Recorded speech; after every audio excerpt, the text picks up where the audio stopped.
A form function English grammar, level 1, lessons 11 and 12, verbs, third person singular. What is the third person singular of verbs? Remember again that notional grammars define the verb as a word that names an action or state. Most verbs can show tense, which means most verbs have present tense and past tense forms. Tense tells when an action or state happened. English has two tenses, the present tense and the past tense. The present tense can tell what is happening now.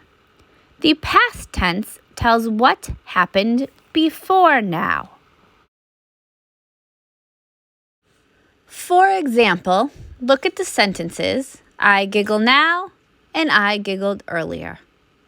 In the first sentence, the verb giggle is in the present tense. When do I giggle? I giggle now.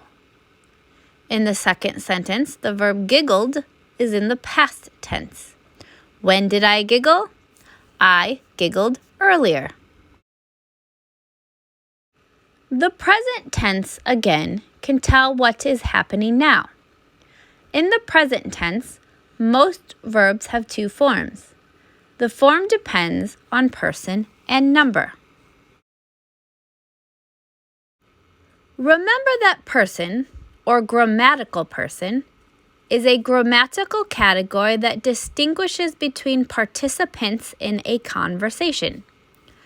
English has three persons: first person, second person, and third person. Go back to Lesson 9 for a review of grammatical person. Most verbs are unmarked in the present tense. Unmarked means that the verb is the same as the verb found in the dictionary.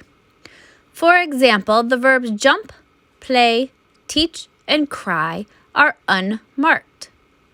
All these forms are the forms that you look up in the dictionary. For most persons and numbers in the present tense, the verb is the unmarked form. I jump, you play, we teach, they cry. Notice that the verbs jump, play, teach, and cry do not change in the first person, second person, and third person plural. In the third person singular, however, verbs take an S or ES suffix. Remember that the third person is not me or you, and that singular means one. So the third person singular is one other person or thing that is not me or you. For example, it jumps, she plays, he teaches, the baby cries. Notice that the verbs jump, play, teach, and cry take an S or ES suffix in the third person singular. Jumps, plays, teaches, cries. If you know the rules for forming strong plural nouns, go back to Lesson 3 for a review, then you already know the rules for forming the third person singular of verbs. Put an S on the end of most verbs to form the third person singular of the present tense.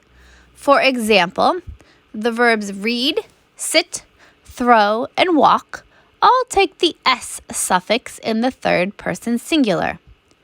I read, he reads. You sit, she sits. We throw, it throws. They walk, the child walks. Verbs that need an extra syllable in the third person singular of the present tense take the ES suffix. For example, the verbs buzz, kiss, mix, and wash each have one syllable in the singular. Flies buzz, we kiss, I mix, You wash. All 4 verbs need an extra syllable in the third person singular. The fly buzzes.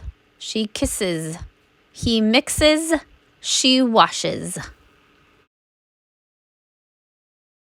For verbs that end in the grapheme Y, not a digraph that contains Y, the Y toggles with I, and then the ES suffix affixes to the end of the verb. For example, the verbs carry, study, try, and worry all end in the grapheme Y. The Y toggles with I, and then the verb takes the ES suffix. It carries, he studies, she tries, the kid worries. So what is the third person singular in the present tense of verbs? Verbs take an S or ES suffix to form the third person singular. Put an S suffix on the end of most verbs to form the third person singular. Put an ES suffix on the end of a verb that needs an extra syllable in the third person singular. For a verb that ends in a consonant and then Y, the grapheme Y, change the Y to an I and add the ES suffix. Now practice your knowledge of the third person singular of present tense verbs by completing the exercises in lessons 11 and 12 of A Form Function English Grammar, Level 1, pages 44 through 51.